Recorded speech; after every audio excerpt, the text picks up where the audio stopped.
Good morning. Today I am making a gluten-free peach cheesecake loaf.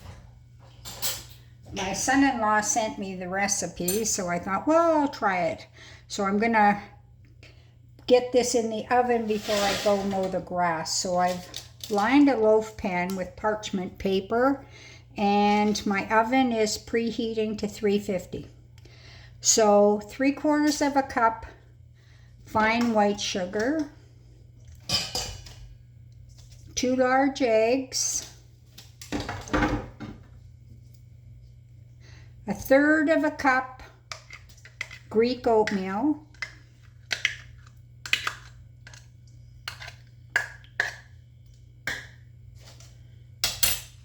1/4 cup melted butter that has cooled, still a little bit warm. A teaspoon of vanilla, 2 tablespoons of vegetable oil. So I'm just going to give that a quick mix.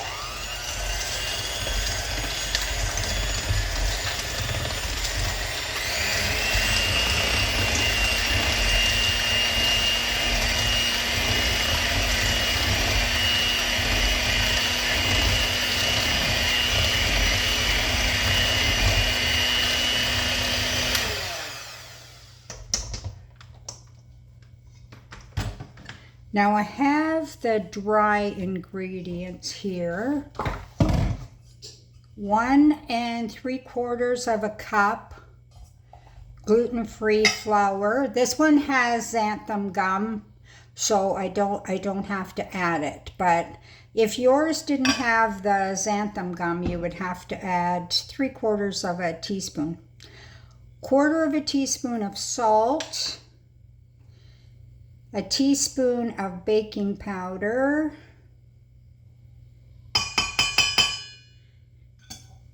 and 1/2 teaspoon of baking soda. So I'm just gonna give that a quick mix. Now I've cut up 2 ripe peaches. You don't want them to be ripe to the point that they're dripping all over and they're extremely juicy. You just want them nice and ripe but still a little firm.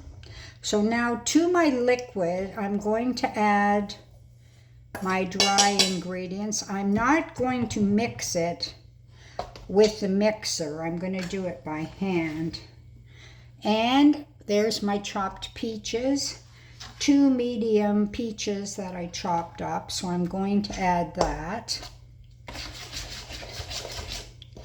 This is going to be the batter part of your loaf, and then you still have to make the cheesecake portion.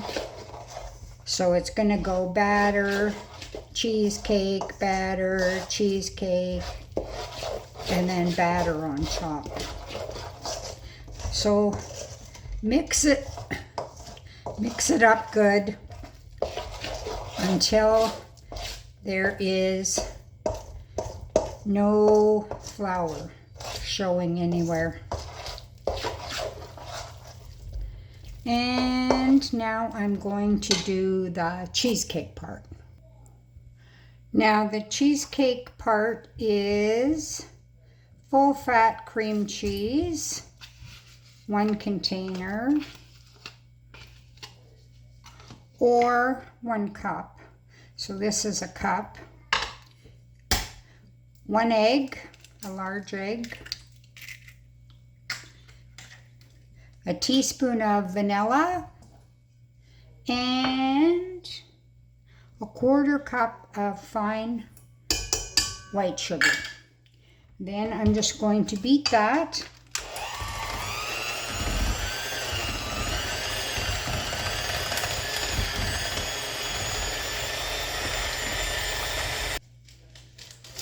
So I have spread 1/3 of the batter on the bottom of my loaf pan. I just wet my hand and then I press it down.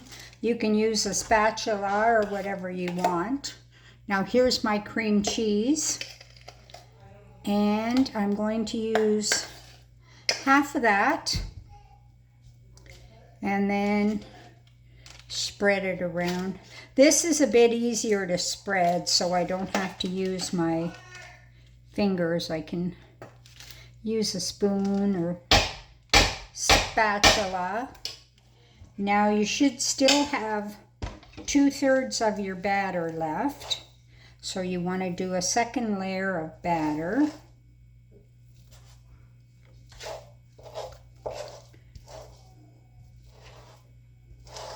So this is where I'm going to wet my fingers. And again, I'll just use my hand. I just find it easier, like, make sure your hands are clean, but I just find it easier to press it down with my hand. If you find it easier to use a spatula or the back of a spoon, go ahead. But so then once that is done, then put in your second layer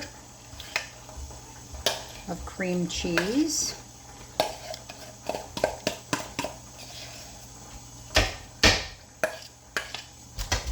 Now this has to bake for 1 hour 5 minutes to 1 hour 15 minutes. Now if you insert a tester, it is not going to come out clean how it does for a cake because of this cream cheese filling. So you're going to have to pretty much go by the timer.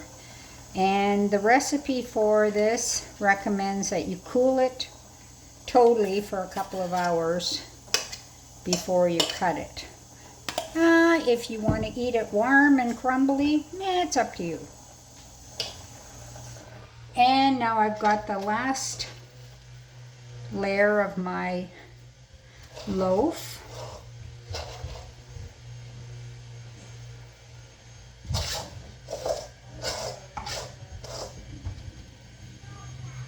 So there's that. Once again, wet my fingers, spread it out. Now, like I said, it's going to go into the oven. I'm going to put mine 1 hour and 15 minutes. And I'll check it at 1 hour and 5, see how it looks. So what they recommend in this recipe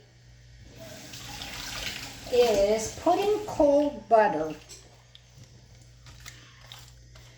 along the edge of it, and along the middle, and that will